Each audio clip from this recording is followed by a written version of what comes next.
A paz do Senhor. Queridos irmãos, com alegria damos sequência à série de devocionais baseados nas leituras diárias propostas pela CPAD nas lições bíblicas editadas para a classe dos adultos neste quarto trimestre de 2024, em que estudamos as promessas de Deus. Confie e viva as bênçãos do Senhor, porque fiel é o que prometeu. Na lição de número 8, o título semanal, ou tema semanal, é a promessa de paz.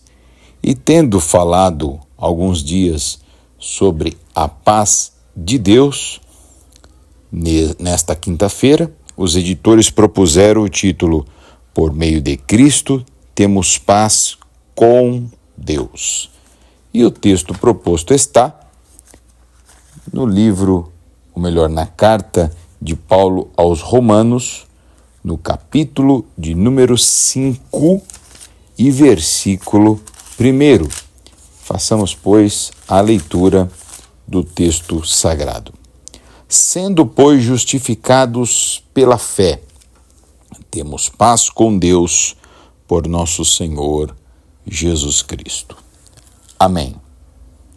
Queridos irmãos, nós verificamos que a paz com Deus difere da paz de Deus. A paz de Deus nós já amplamente vimos essa semana, que se trata de um benefício, de uma dádiva, de um fruto ou até de um resultado advindo do Espírito Santo produzido no cristão e que é disseminado entre o povo de Deus.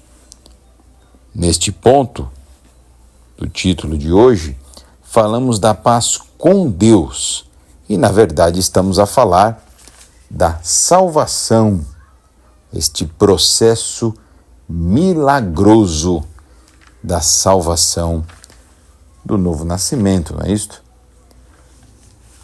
Como o processo é milagroso, logo trata-se de um mistério. A salvação, ela é um mistério.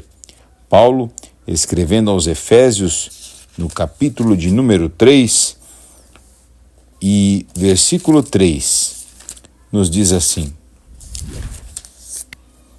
como me foi este mistério manifestado pela revelação, como acima há pouco vos escrevi, pelo que, quando ledes, podeis perceber a minha compreensão do mistério de Cristo, o qual nos outros séculos ou noutros séculos não foi manifestado aos filhos dos homens, como agora tem sido revelado pelo Espírito aos seus santos apóstolos e profetas, a saber que os gentios são coerdeiros de um mesmo corpo e participantes da promessa em Cristo pelo Evangelho. Então, este mistério, que é a salvação daqueles que não são israelitas, mistério para os homens, né? Deus sempre quis a salvação de todos. Iria usar Israel para proclamar esta salvação. Mas como Israel não cumpriu esta vocação, então agora a igreja desempenha este papel. Jesus, ao ilustrar o que seria esse mistério, como eu disse aos irmãos, da salvação, a teologia até tem um nome complicadinho, né? Os teólogos chamam de soteriologia, a doutrina que trabalha ou estuda a salvação. Mas Jesus, como gostava de simplificar os seus ensinamentos, nos propôs uma parábola em Marcos, no capítulo 4, versículo 26, quando disse: e dizia, o reino de Deus é assim, como se um homem lançasse a semente à terra, e dormisse, e se levantasse de noite ou de dia, e a semente brotasse e crescesse, não sabendo ele como. Então, o processo da salvação, Jesus mais uma vez nos diz aqui, é um mistério. Alguém lança a semente, no outro dia esta semente brota e o lavrador não sabe como isto ocorreu, não sabe explicar qual foi o processo que fez a semente brotar. A semente, então, é a palavra de Deus. Se é um mistério, obviamente nós não iremos compreender na sua totalidade. O que Jesus nos quis revelar está expresso, como diz em Romanos 1,19. Agora, aquilo que é misterioso não se pode esquadrinhar. Não adianta o homem criar teorias. Nós vamos chegar próximos da verdade, mas nunca poderemos cravar uma teoria específica como se dá este processo. Sabemos que a salvação só é possível através de Cristo Jesus. E por isso a velha natureza, né, que é a imagem de Adão, está irremediavelmente afastada de Deus. É por esta razão, o estado natural do ser humano não pode jamais chegar à salvação.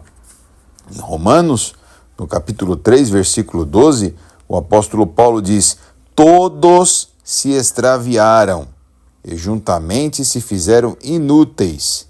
Não há quem faça o bem, não há nenhum só. Ou sequer um só, né? Dependendo da tradução. Então, o apóstolo Paulo deixa claro: não há ninguém que possa chegar a Deus naturalmente. Mais à frente, versículo 23, um texto conhecido: porque todos pecaram e destituídos estão da glória de Deus. E por que pecaram? Por causa da queda humana. Adão, pelo pecado, que alguns chamam de pecado original, mas foi o pecado inaugural aqui na terra, não foi o primeiro pecado que se tem notícia, né? Nós temos pecados angelicais, outras transgressões, mas humanamente falando, a Bíblia nos descreve o pecado de Eva, seguindo a aquiescência de Adão depois, né? Dos primeiros atos pecaminosos. E em Romanos capítulo 5, versículo 12, o apóstolo Paulo diz: pelo que, como por um só homem entrou o pecado no mundo, e pelo pecado a morte, assim também a morte passou para todos os homens, por isso que todos pecaram. Então, se há uma maldição hereditária no mundo, como aqueles que defendem esta doutrina das maldições hereditárias, é o pecado. O pecado é uma maldição hereditária. Todos que nascem sobre a égide do pecado. Jesus, então, veio através de um ato sacramental, isto é, através de um ato em que um homem liga outro homem a Deus. Mas este homem é sui generis, é único. É o nosso Senhor e Salvador Jesus Cristo. Jesus, através desse ato, ele realiza, então, ele religa, é o religare, né? Que vem, daí surge a palavra religião, o homem com Deus. E aí em 2 Coríntios, capítulo 5, versículo 17, nós temos uma expressão também conhecidíssima de todos os irmãos, que diz, 2 Coríntios, capítulo 5, e versículo 17, porque se alguém está em Cristo, nova criatura é, as coisas velhas já passaram, e eis que tudo se fez novo. E tudo isto provém de Deus, que nos reconciliou consigo mesmo por Jesus Cristo e nos deu o ministério da reconciliação. Então, Deus reconciliando a humanidade com Ele mesmo, como isso foi possível através do mistério da encarnação do Verbo. Agora, aqueles que são alcançados pela graça, alcançados pelo sacrifício de Jesus, se tornam novas criaturas, como nós vemos, e nascem de novo.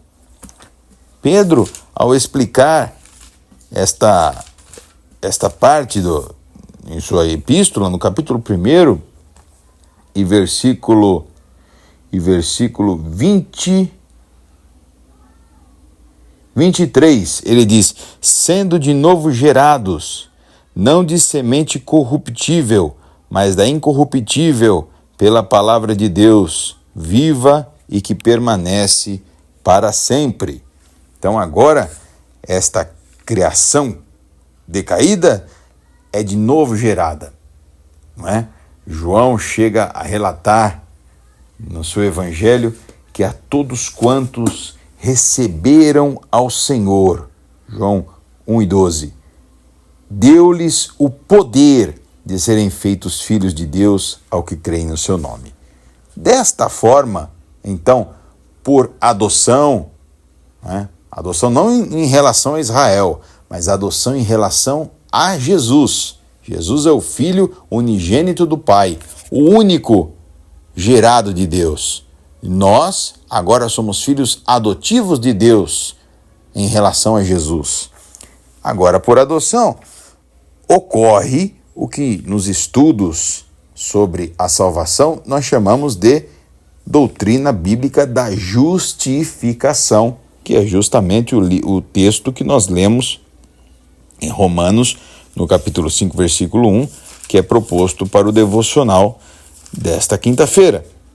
Então, ele diz, sendo, pois, justificados pela fé, aí vem, temos paz com Deus por nosso Senhor Jesus Cristo. A criatura, então, que estava irreconciliada, rebelada, que estava revoltada, que estava afastada, que estava destituída, carente, agora, novamente, tem paz, tem reconciliação com Deus. Não é? A pregação do Evangelho, meus irmãos, consiste justamente nisto.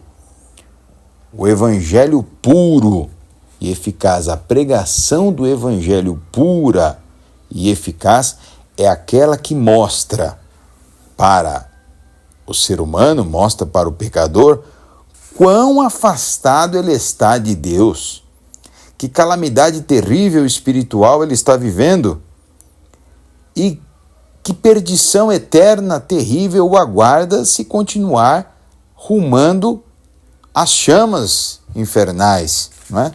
As chamas do lago de fogo, daquelas ilustrações e profecias contidas lá no livro do Apocalipse, por exemplo. Mas não só isso, não podemos parar por aí. Ao demonstrar a perdição humana, nós proclamamos à humanidade o tempo aceitável do Senhor. Nós anunciamos a salvação, a reconciliação com Deus que está em Cristo Jesus. Nós proclamamos que há um caminho que conduz à paz com Deus. E este caminho é Jesus Cristo. Ele diz, eu sou o caminho. O nosso caminho é uma pessoa. O nosso caminho não é uma doutrina. O nosso caminho não é uma filosofia. O nosso caminho não é uma instituição, mas é a pessoa bendita de nosso amado e glorioso Senhor Jesus Cristo. Este caminho que nós proclamamos anuncia à humanidade, reconciliai-vos já. É a ordem imperativa do Senhor. Que Deus abençoe a todos em nome de Jesus. Proclamemos o Evangelho, proclamemos a paz com Deus, que é gratuitamente ofertada nesta dispensação a todos quantos creem em Jesus. Amém.